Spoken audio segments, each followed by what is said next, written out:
Yo, what's up mga tropa? Kamusta po tayong lahat dyan? Mapagpalang araw, gabi, tanghali, madaling araw, saan man panig ng mundo po tayo naroroon naglalaya. As you can see, magre-repair na naman tayo ng talagang sobrang bulok na roller. Okay, yan, roller. So, binuksan natin, dahil tinanggal ko yung takip, durog na. So, i-repair naman natin yan. Isa lang yan, nag-iisa lang. So, yan, nakita nyo, puro kalawang. Bali po pa yan, yan.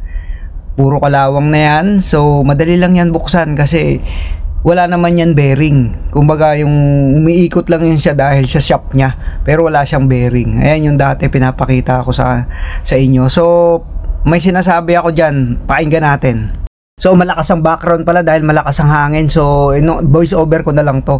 So yun na nga, step by step na gagawin natin dyan. Pagkatapos buksan, syempre maghahanap tayo ng materials natin na gagamitin na steel plate. Pero hindi ko na pinakita, inikot ko lang kayo sa dati niya kung anong hulma pagmasdan ninyo, walang sira.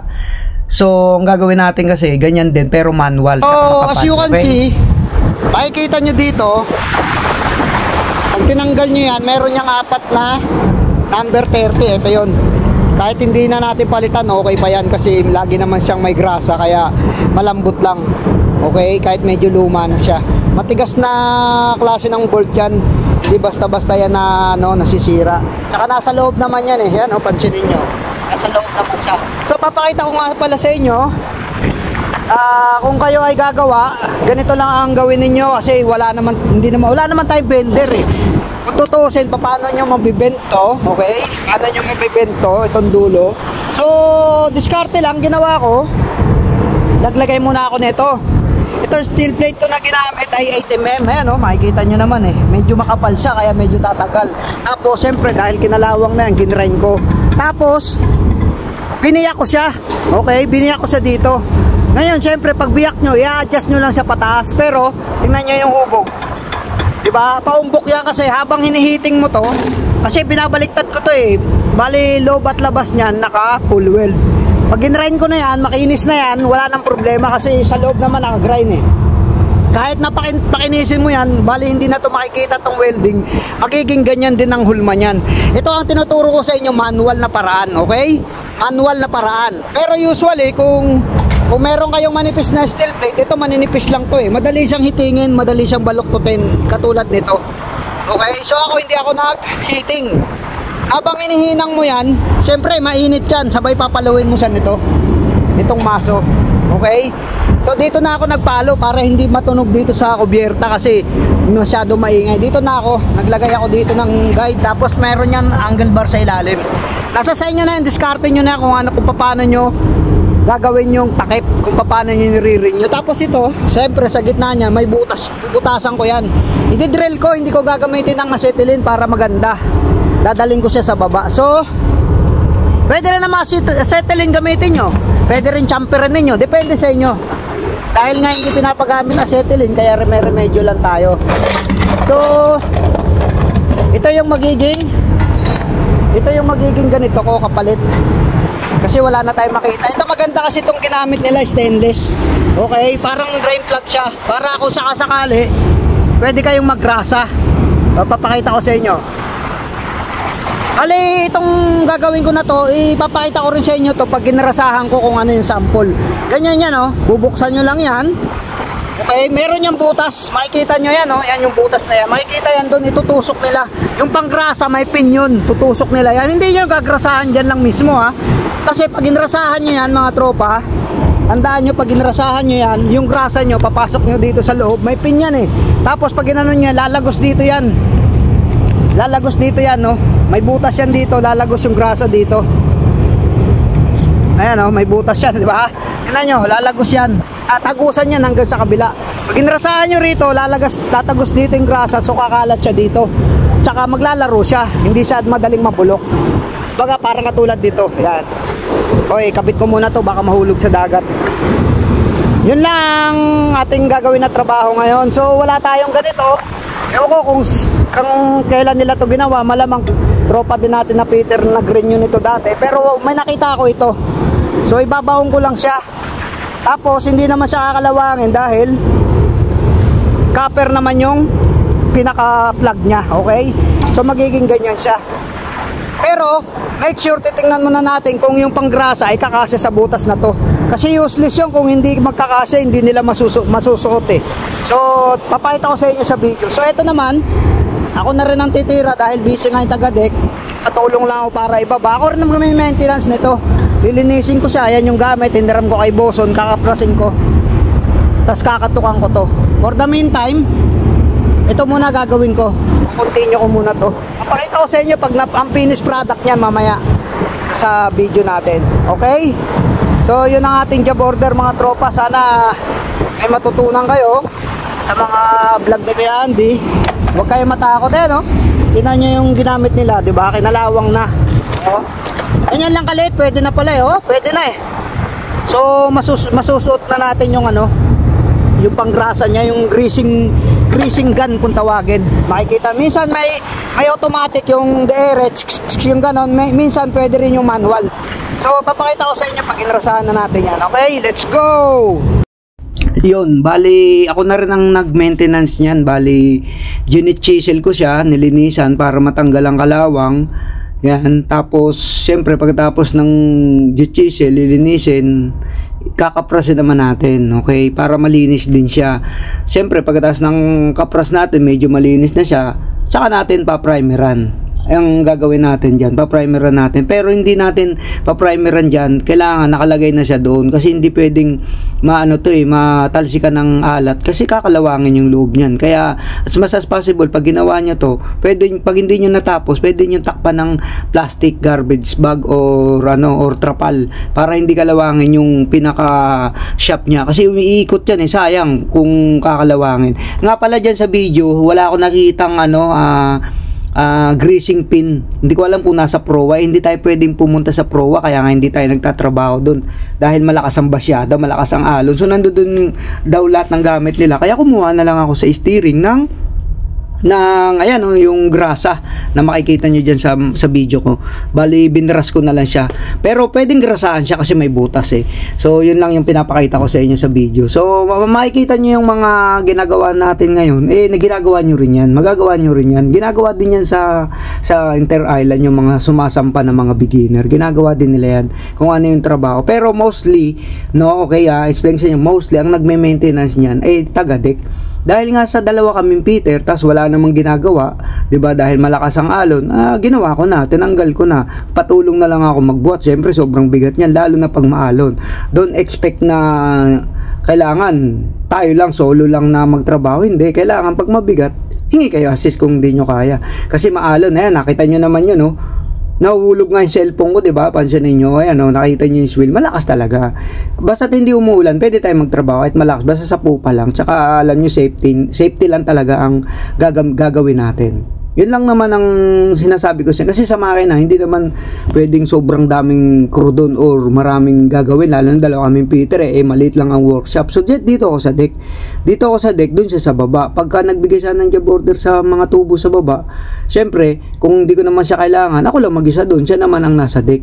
Minsan hindi kasi pwedeng magsama yung dalawa. Kasi nga syempre, naiinggit yung iba mga engineer, gano'n, yung mga engineer, naguryo mga official dito na bakit daw dalawang Peter sa isang trabaho, di ba? Pero ako, kilala nyo, dahil matagal ako nagtatrabaho ng solo lang. Kaso nag-additional nga silang Peter dahil pa-ride kami.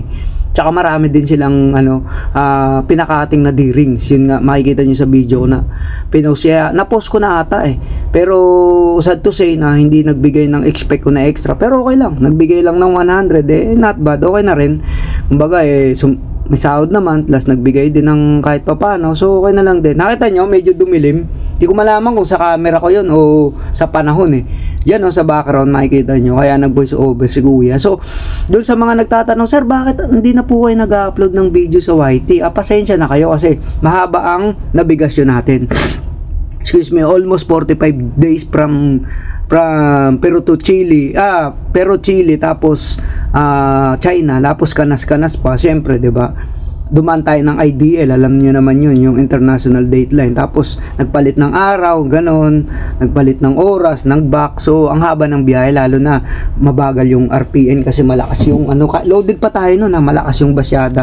Mararanasan niyo yung kinukwento ko sa inyo pag nakasakay na kayo ng barko, kung bakit bumabagal yung takbo, na instead na 30 days lang nagiging 35 days, 40 days. Pero ito talaga usually 45 days talaga yung South America to China to Asia. Talagang sobrang layo niyan. Kaya tapos syempre yung internet sa barko meron, pero pang lang yan, pang family lang. Kumbaga messenger, nakita nyo lagi ako naka-online, lagi ko kayong sinasagot pagka sa mga messenger pag nag-PPM sa akin. Tapos syempre pang communication sa family, yan, ganun, sa WhatsApp, ganun, yun lang. Hindi na pwedeng pang social media yun kasi madaling maubos yung libre. May libre din na 2 gig pero hanggang 2 gig lang. Pagkatapos nang bibili ka na, so magastos, 'di ba? So bakit hindi ko na, ang YouTube ko naman kasi pwede ko naman uploadan siya within 3 months na hindi ka nakapag-upload. Okay lang yun, 3 to 4 months. Huwag lang yung 5 months, 6 months, madidemonetize yung channel ko. Mawawala yung commercial natin sa YT. Sayang din yung kita, may pinaglalaanan tayo yun. Yun lang ang aking sinashare sa inyo. So, tingnan natin, ko yung video sa susunod naman. Kasi mahaba yan, dahil nga voice over ko, nakita nyo, siyempre hindi naman mabilisan yung trabaho. Kaya binackground ko siya. So, yun lang. Sana sa lahat ng mga nagme-message sa akin, lahat ng na-replyan ko at hindi ko na-replyan, kayo na magpasensya. At saka doon sa GC natin, doon yung mga nakipag-participate, salamat. At yung mga nakachempo ng mga beginner pa lang tapos malaki na agad sahod, yung mga na nanonood sa atin dyan at yung mga member dyan sa wag naman nating i-discourage yung iba na sa cargo gusto nila mag-umpisa para mabatak sila. Kung kayo naman ay nakachempo sa cruise ship o sa passenger, hindi naman lahat pwedeng mag-apply doon sabay-sabay, 'di ba? Siyempre, stepping stone nila, cargo or tanker, ganon, or bulker kasi si Kuya. So, okay naman yun. Hindi naman agad-agad na unang salang maghahanap agad ng malaking sweldo, diba? Depende naman yun. Pero ang sa akin, mag-start sa mababa, okay. Okay din naman na mag-apply kayo kung matanggap kayo, diba? Na, kasi yung iba, aasa agad, ang laki ng sahod mo, mas malaki pa sahod mo kay Kuya. Siyempre, diba? Tiyempo yun. Hindi naman pare-pareho, diba? Pero ang masasabi ko lang, sa trabaho, kung ano yung trabaho mo dyan, wala sa kalingkingan ng mga experience ng mga veterano yan. Kaya, sweldo mo lang malaki. Pero yung skills natin, hindi natin masabi. Kung full-fledged speeder ka na ba, kahit saan ka sumakay na barko, pwede. Baka sa passenger, pwede kayo. Pero paano pag nag-bulker kayo? Paano kung katulad nung hindi lingid sa kalaman ninyo, no? Katulad nung pandemic, 'di ba? Di walang trabaho mga passenger crew. 'Di ba nagsiuwian, bawal. Ang passenger kasi tao kinakarga niyan. Tandaan niyo, international ang cargo, bulk, general cargo, tanker, container, lahat ng mga yan in demand dyan, in demand ng mga crew dyan. Walang pahinga kahit nung pandemic. Di ba nakita nyo si Kuya, 16 months, 12 months, 11 months, tuloy-tuloy since 2019. Halos wala nga pahinga. 1 week, 2 weeks, o 3 weeks. Pero yung passenger, ilang taon yan lumubog. Yun yung sinasabi ko. Na nakikita ng iba, taas yung sweldo. Kahit ako, kaya ko mag-apply doon. Kaso, siyempre may kaso din. Yung sa medical, kung mahigpit ang medical, umayaw ako.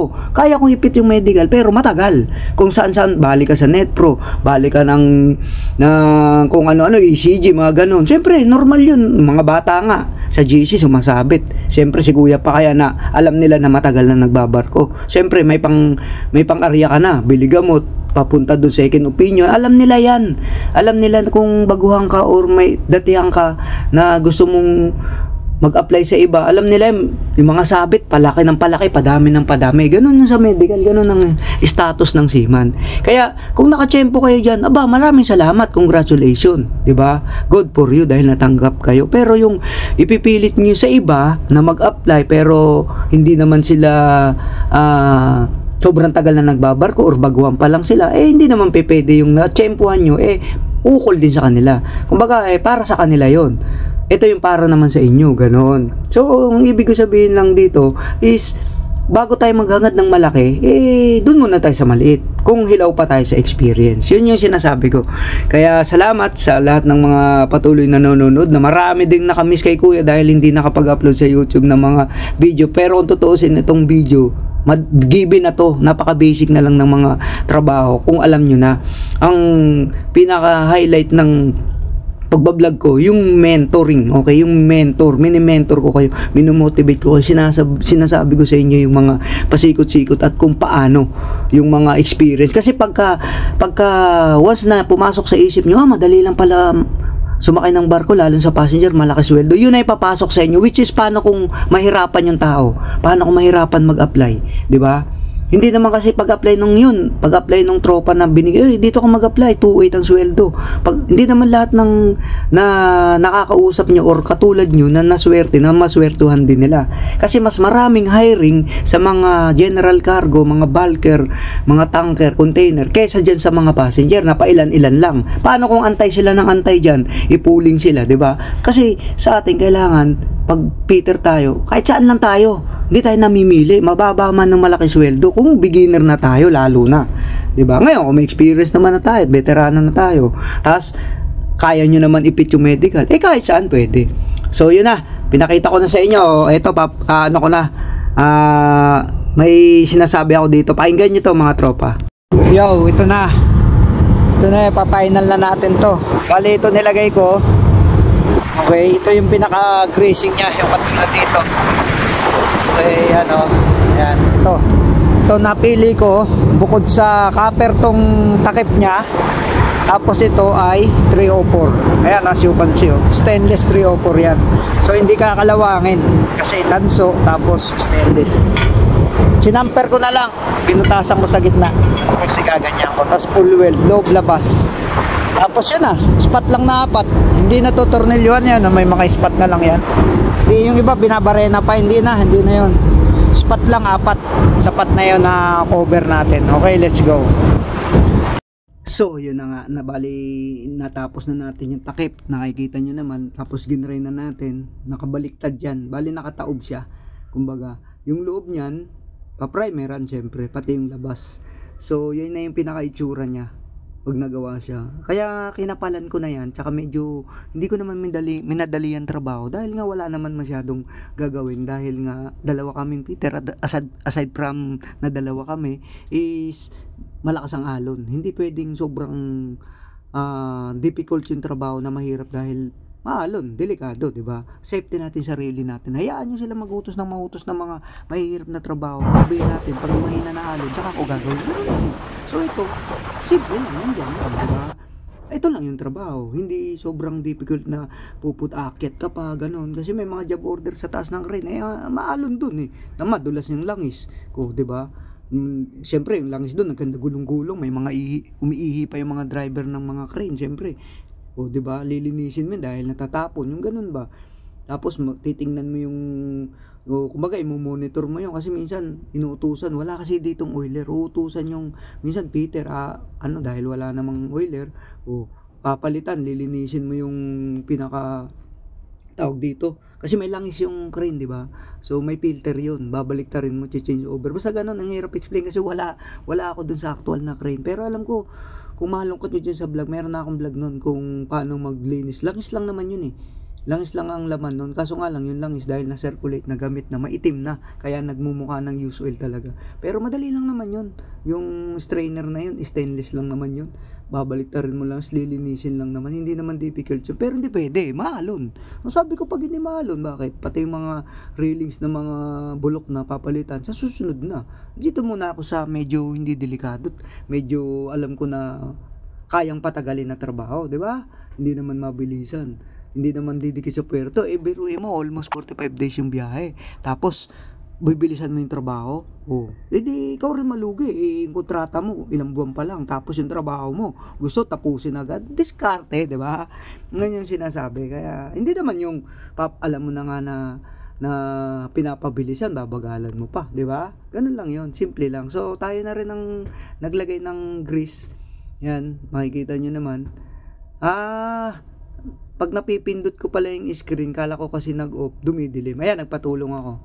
So, makikita ninyo dyan, dalawa kami. So, papakinggan nyo kasi nag-uusap kami dyan para medyo may idea din kayo kung sakasakali. Patulong kayo pag mabigat.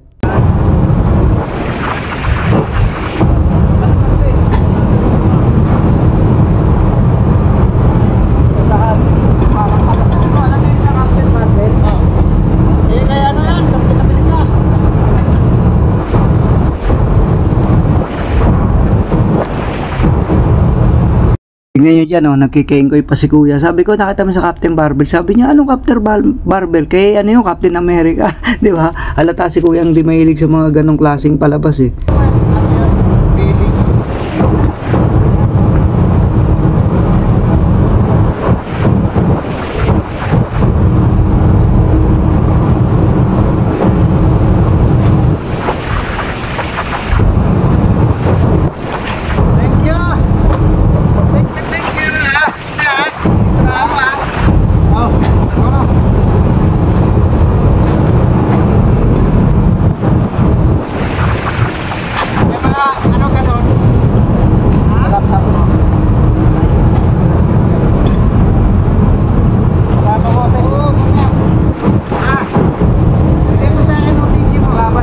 It's been a while na nakikita ko yung sarili ko sa video, no? Kasi nung dati talaga naalala ko nung unang pagbabarko ko, naku, kalahati lang yung katawan ko. Tumitimbang ako ng 88 dati, tsaka malaki talaga ako dati. Bukod sa bulky yung katawan ko, malaki yung pisngi ko. Talagang nanibago ako. Pero sa healthy living, kumbaga para sa akin, nakakakilos ako. Kahit maghabulan tayo dyan, kahit 10 ikot sa buong barko, ewan ko lang ha, masasabihin ko sa inyo, mas game ako. Mas panatag akong kumilos, gumalaw. Siyempre, iba pa rin yung liksi kasi siyempre, 47 na si kuya. Pero, ang masasabi ko, yung dating pagkatsabi ko, yung pagkabal ko dati nung medyo bata-bata pa ako, iba na sa ngayon. Kasi pinipilit ko talagang hindi tumaba. Kumbaga, iniiwasan ko na yun. Siyempre, dahil bukod sa medical, kasi maselan sila sa medical, bukod doon, gusto ko yung mababa lang yung timbang ko para makakakilos, makakaupo, makakagalaw, makaka-push up, tsaka hindi na rin ako nagbubuhat sa sobra sa gym ng sobrang bibigat. Yung tama lang. Kasi siyempre, maintenance na lang kumbaga. Kaya napapansin ko lang, no? Kaya sinabi ko lang sa inyo mga tropa. So yan na nga, almost patapos na yung trabaho natin. Yan, kinuha ko yan dun sa steering. Ako na mismo nagrasa. Sabi ko nga, hindi ko nakita yung greasing gun nila ron para, yung butas na yan, dyan yung tinutusok yung grasa. Yung nasa gitna ha, kasi yung apat na yan, ano yan eh, lagayan yan ng nut. Pagka yan kasi yung nagsisilbing pinakalak niya, 'di ba? Pinakita ko naman sa inyo yung pagbaklas. Huwag kayo matakot na palitan 'yan. Huwag kayo pala matakot na galawin 'yan dahil hindi na lang 'yan isang beses na nagawa. Maraming beses na. So, doon sa iba na hindi pa nakaranas niyan, mako-confuse kayo o mako-curious kayo, pero usually ang nagme-maintenance niyan, yun nga sabi ko, taga-deck, si Boson, yung mga AB ang tumitira niya, kabisado nila yung trabaho na yan, dahil nga sabi ko, ako na bahala dito, ako na mag-isa, tatawagin ko na lang si Adrian AA, yung tropa kong si Sano na taga Bohol na maganda boses, yung nagkukuro sa mga rap ko dyan sa FB, sa Reels, yun yun, sabi ko yun, kasi yun talagang gusto kong ugali nun, kaya yun.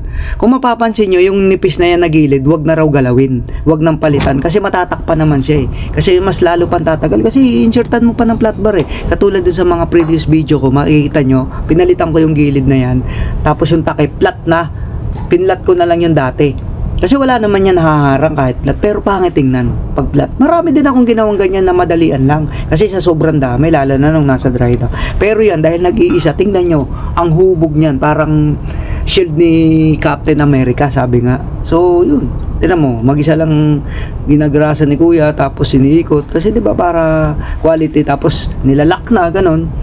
Yun lang ang sinashare ko sa inyong video, kaya sabi ko sa inyo, kahit matagal akong bago mag-upload, kahit paano, may matutunan at matutunan pa rin kayo. Bukod sa video, bukod sa sinishare ko yung mga trabaho, nakita nyo naman, di ba? Kahit na ano pa man ang mangyari, mag-message kayo, nagre-reply si kuya. Doon sa mga nakasakay na naman at doon sa mga pauwi, 'di ba? Di ba nakasakay yung iba, tapos yung iba pauwi, hindi na nagsasabay-sabay. Hindi na natuloy-tuloy yung reunion natin, mga tropa, doon sa mga patuloy na bumabalik. Patutupad at matutupad 'yun. Huwag kayong magalala, itong pag-uwi ko, medyo kahit papaano tatambay din ako sa Alaw. Magda-drop by ako. Kaya magkita-kita tayo ron. Tsaka kung sino gusto ng sariling sticker na si Kuya Sarili ko mag-a-upload sa inyo, mag-aabot, 'di ba? Bibili kayo kasi shoutout nga pala doon sa lahat ng mga tropa na nag-order nung merch natin, kasi may umuwing boson, pinadala ko doon kasi syempre 'di ba, binubukod ko kasi yung allotment sa pang-negosyo na maliit, 'di ba? So, sabi ko nga kay boss, to dalhin mo to, kita na lang kayo ng misis ko. Yun, sila kita sila. Yun yung pang-ano natin, pang-area natin sa clothing natin. Kaya alam nyo naman yan yung mga nasa GC. Sa mga meron susunod, pag nasuot ko na yun, okay na yun. Makikita nyo na yun. Baga, pag uwi ko, bago ako umuwi siguro, kung may magawa, di ibibigay ko dun sa gagawa. Kumbaga, kahit na i-meet up na lang ng anak ko or ipa-LBC, lalamove sa inyo kung gusto na ninyong isuot, pwede rin. Pero kasi gusto ko, model ko rin yun. Yung model natin, yung merch natin na yun. Maganda yung hoodie yun. Para sa taglamig, gamit na gamit sana ngayon sa China. Kasi dati, wala na akong panahon eh. Wala na akong panahon na para gawin yun, para gawin yung baka bagay. Kasi sa iba ako nakafocus that time. Diba dahil nga misis ko nagkasakit, diba? Alam nyo na yun. Sabi ko mga tropa, yung struggle hindi mawawala sa buhay. Kaya lumaban lang tayo. Sabi ko si kuya, hindi nga mayaman eh. Mas maswerte yung iba, yung pagsakay sa barko, 1 to 5 years lang, umangat agad, yumaman agad, diba? Siyempre kasi, nung nag-umpisa na ako medyo nag-aaral na talaga yung mga anak ko. Simula elementary, college, simula elementary hanggang college, pinrivate ko yan. Kaya medyo nahirapan din si kuya. Yun lang, salamat sa panonood. Double A! Hindi As usual. Yun.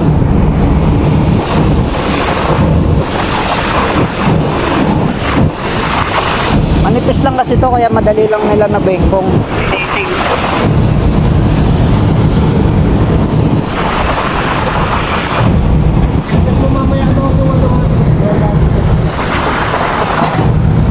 So, ayan na yung finished product. Papakita ko sa inyo. Ayan, pumunta ako doon.